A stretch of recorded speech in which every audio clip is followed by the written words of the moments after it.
De acordo com a teoria da evolução, após o Big Bang, a grande explosão que deu origem ao universo, o planeta Terra surgiu como uma grande bola de fogo. Com o tempo, esse imenso planeta em chamas começou a se resfriar devido à distância do Sol. Os elementos químicos como hidrogênio, carbono e o oxigênio, dentre outros, em constantes reações, deram início ao aparecimento de várias substâncias, sendo a principal a água. A Terra, portanto, se transformou em um grande oceano, cujas águas salgadas provavelmente propiciaram o surgimento de aglomerados moleculares orgânicos, conhecidos como coacervados. Após milhares de anos, esses coacervados provavelmente conseguiram criar uma barreira entre as águas salgadas do oceano e uma região interna, cujas águas se diferenciariam em termos de composição. Assim, foi criado o ambiente externo, onde esses seres iriam habitar, e o ambiente interno no qual se desenvolveria a partir de extraordinária estrutura do planeta, a célula. Assim surgiu a vida. Uma das comprovações dessa teoria é que todas as células do ser humano, aproximadamente 100 trilhões, vivem ainda em um ambiente muito parecido com aquele mar primitivo. Essas células ficam mergulhadas em um líquido salgado, chamado de líquido extracelular ou intersticial.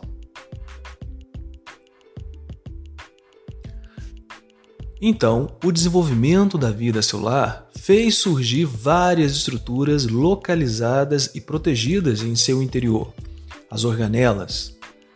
Desse modo, todas as células atuais apresentam as seguintes estruturas básicas. Vejamos então. Primeiro, membrana plasmática. Segundo, líquido intracelular, citoplasma ou citosol. Terceiro, núcleo, contendo o material genético da célula. Quarto, citoesqueleto, é a estrutura que dá o arcabouço à célula e impede que ela se desmanche. E por último, as organelas. Em termos de estrutura básica, todas as células são iguais, visto que apresentam os mesmos elementos constituintes. O que diferencia uma célula de outra é justamente a sua função. Quando várias células idênticas se agrupam e desenvolvem a mesma função, formam o que chamamos de tecido.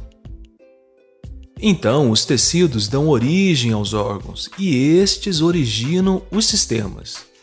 E aí, os sistemas, trabalhando harmonicamente, dão origem ao organismo. Então, temos a sequência e a relação em célula, tecido, órgãos, sistemas e organismos.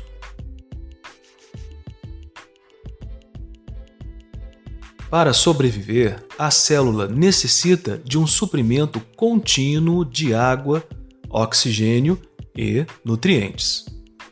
Para isso, o corpo humano desenvolveu um sistema capaz de transformar os alimentos da natureza em moléculas absorvíveis e utilizáveis pela célula. Isso é chamado de sistema gastrointestinal.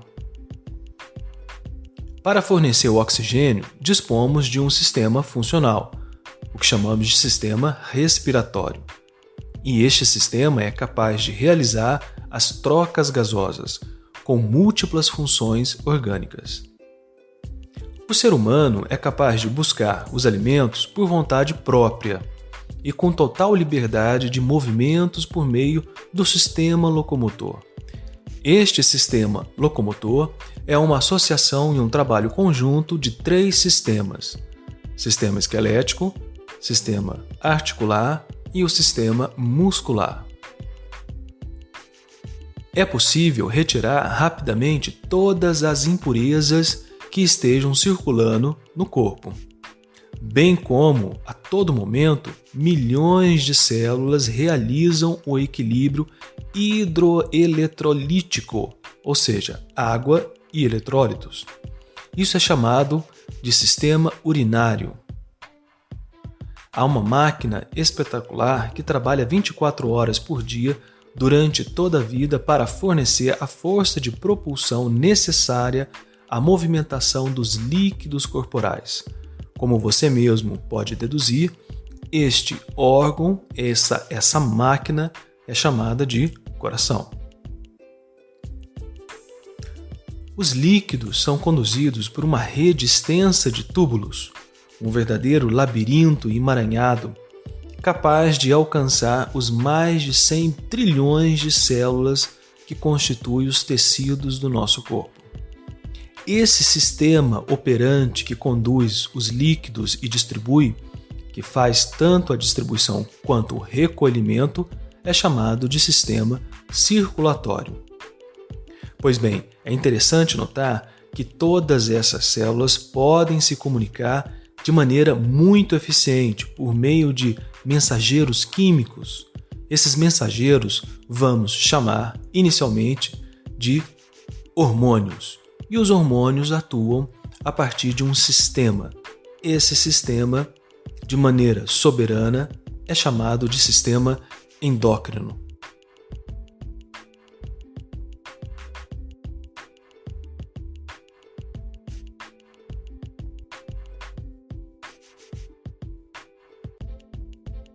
Por fim, o cérebro é um lugar cheio de belezas e de maravilhosos mistérios que ainda não foram totalmente descobertos, onde até hoje o homem não consegue achar muitas respostas para tantas potencialidades.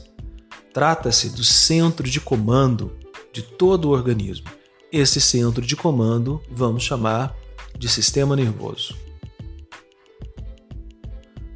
Por fim, o sistema reprodutor é aquele sistema que possibilita a perpetuação da espécie humana e a transmissão de características para a geração seguinte.